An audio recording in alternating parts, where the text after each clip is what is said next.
और आज पूरी दुनिया के सामने कई बड़ी खबरें आई हैं। इंग्लैंड के पीएम ने इस्तीफे का ऐलान कर दिया। इसके चलते यूक्रेन को बड़ा नुकसान हो गया है। इंग्लैंड के पीएम ने इस्तीफे का ऐलान किया। ये वही इंग्लैंड के पीएम हैं जो एक बार नहीं बल्कि दो बार कीव गए। ये वही इंग्लैंड के पीएम हैं जिन्होंने कई बार कहा कि सीज़फायर नहीं होना चाहिए रशिया से।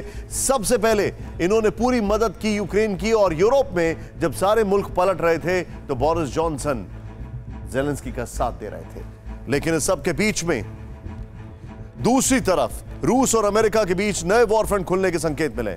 मगर इसी दौरान रूस ने एक और सीक्रेट मिसाइल टेस्ट किया।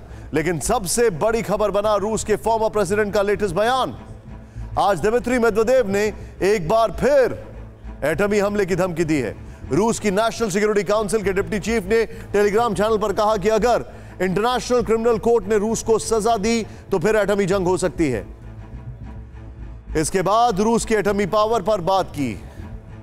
मेदवेदेव ने कहा कि सबसे ज्यादा परमाणु हथियार वाले देश को सजा देने से मानव सभ्यता खतरे में आ सकती है। पुतिन के सबसे करीबी नेताओं में से एक मेदवेदेव ने अमेरिका पर अटैक किया। यह कहा कि अमेरिका चाहता है कि रूस अंतर्राष्ट्रीय ट्राइब्यूनल में पेश हो। मेदवेदेव यही नहीं रुके, उन्होंने कहा कि अपने युद्धों से 2 करोड़ लोगों की मौत के घाट उतारने वाले यूएस को कभी सजा नहीं मिली। Excuse me. इस सब के बीच पुतिन की स्ट्रैटेजिक कमांड ने यार्स न्यूक्लियर मिसाइल का नया टेस्ट किया है। पता चला है कि पश्चिमी साइबेरिया के जंगलों में मिसाइल का टेस्ट किया गया है।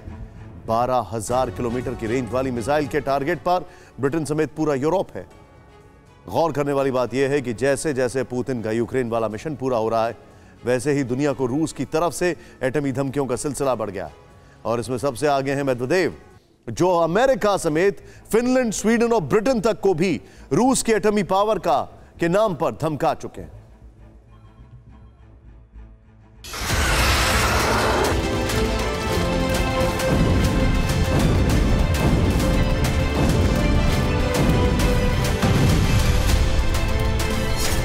पुतिन की सेना लुहांस्क का इलाका जीतकर डोनेट्स्क की तरफ बढ़ चुकी है। 50% इलाके से यूक्रेन की आर्मी को हटाना है। जंग जारी है।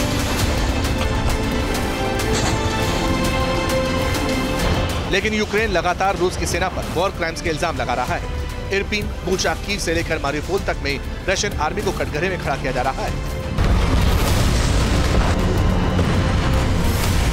मामला अंतर्राष्ट्रीय क्रिमिनल कोर्ट पहुंच चुका है, इसलिए रूस गुस्से में है और ये गुस्सा अब एटमी धमकी के तौर पर सामने आया है।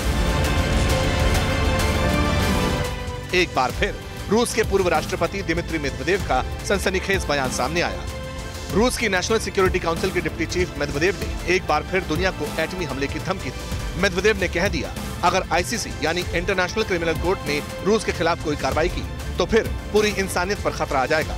मेदवेदेव ने टेलीग्राम पोस्ट में कहा कि रूस को सजा देने का आइडिया बेकार है, क्योंकि रूस के पास दुनिया में सबसे ज्यादा एटमी हथियार है।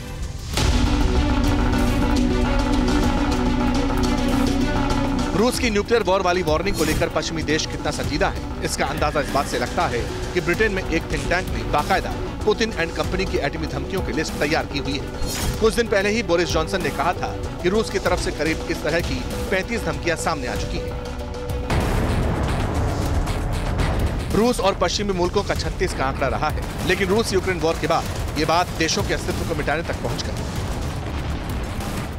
खुद पुतिन कह चुके हैं कि उनके पास ऐसे हथियार हैं जिसकी काट किसी के पास नहीं है। और इस सब के बीच अब रूस की तरफ से एटमी वॉर की 36वीं धमकी सामने आई है। सवाल है, क्या रूस की धमकियां हवाई है या फिर वाकई वो कुछ विनाशकारी करने का फैसला कर चुका है?